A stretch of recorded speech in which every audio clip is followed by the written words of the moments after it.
If you have ecom business and you want to grow, there are 1,000 metrics where you can use to find the optimal pace for your growth.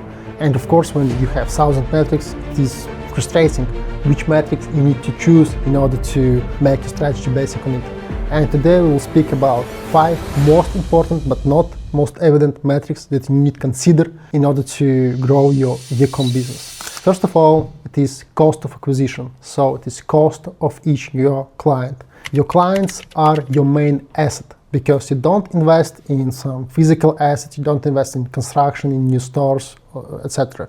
You are investing basically in your clients. So cost of acquisition is your main investment. So it is not your costs, it is your investment. So that's why you need to consider it like investment.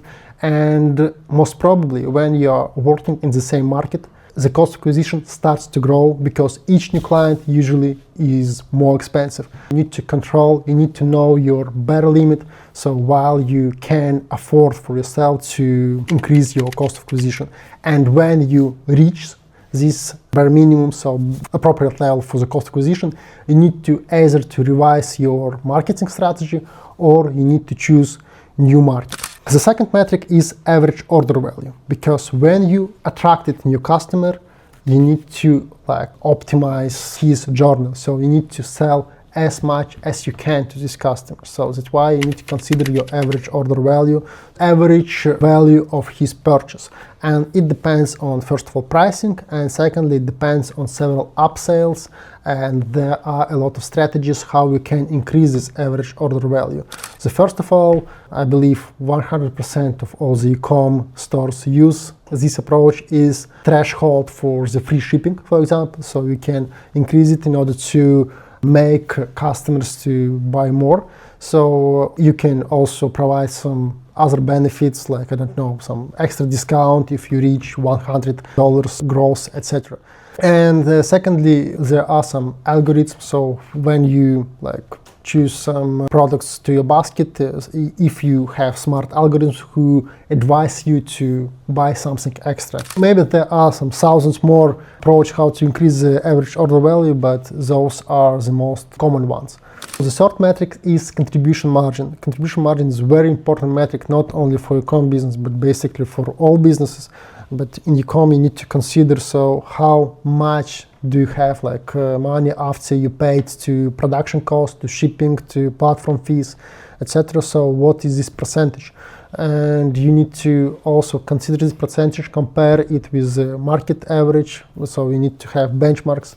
You need to compare it with your historical data. So it can grow, but you need to be very careful with it. One of the most important metrics in many businesses, in SaaS business, for example, and also in e-com business is LTV. As I said before, your client is the main asset in your business, and you need to assess this asset with kind of LTV, so lifetime value of your client. So basically this metric shows how much you can earn by this client for his lifetime. And it depends on 2 factors. It depends first of all of the lifetime of the client, so how long client is with you, and secondly with average order value. And we need to be sure that we can sell to one client not once, but we need to have repeated sales. And if we can make some products on subscription, it is the most effective way how to increase LTV. For example, laser club, so when you can buy blades by subscription, or there are a lot of beauty box that you can buy some cosmetics by subscription. So you can find the product that you can repeatedly sell. It is very effective way how to increase LTV and turnover at all. So if you cannot sell something for subscription, so you need to find how you can repeatedly sell through email marketing or through another marketing campaign. We cannot afford to our business to sell only once. So we need to have repeated sales.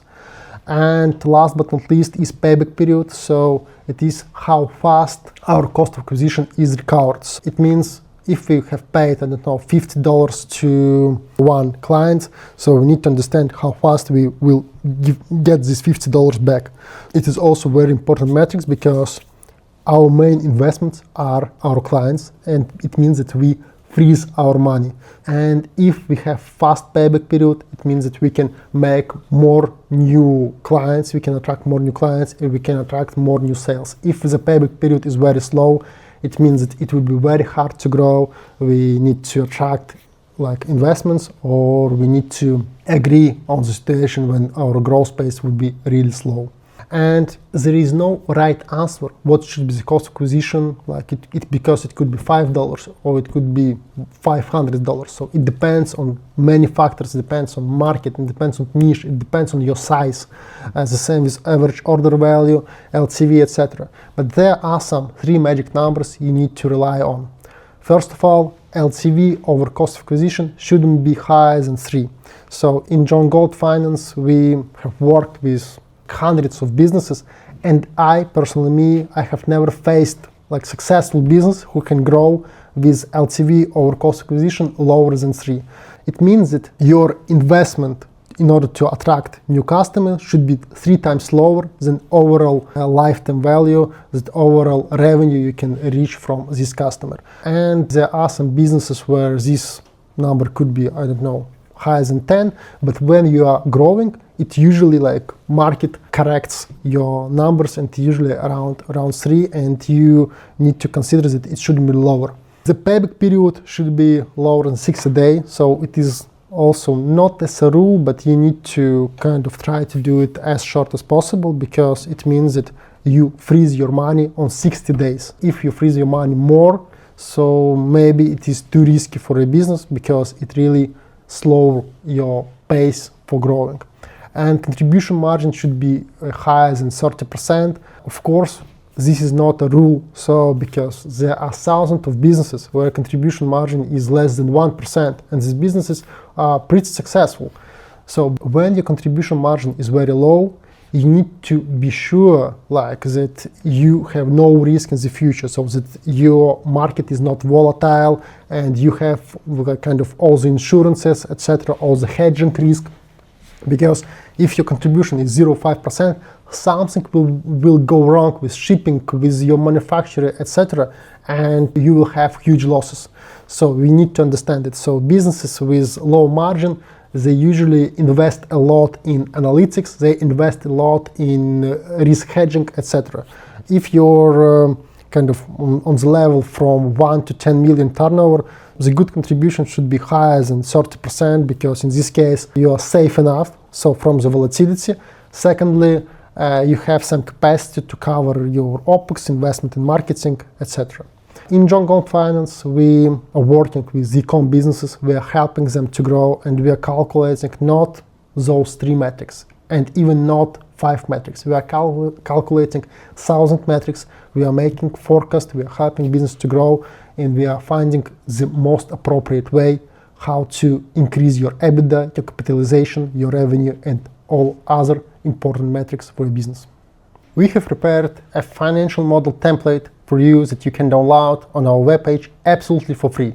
Also, if you will have any questions about your business, you can book also free demo call with our fractional CFO, and he will consider your business and will help you to find opportunities to grow.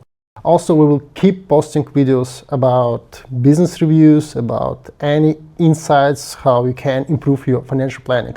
So please subscribe on our YouTube channel, and we will inform you how to grow.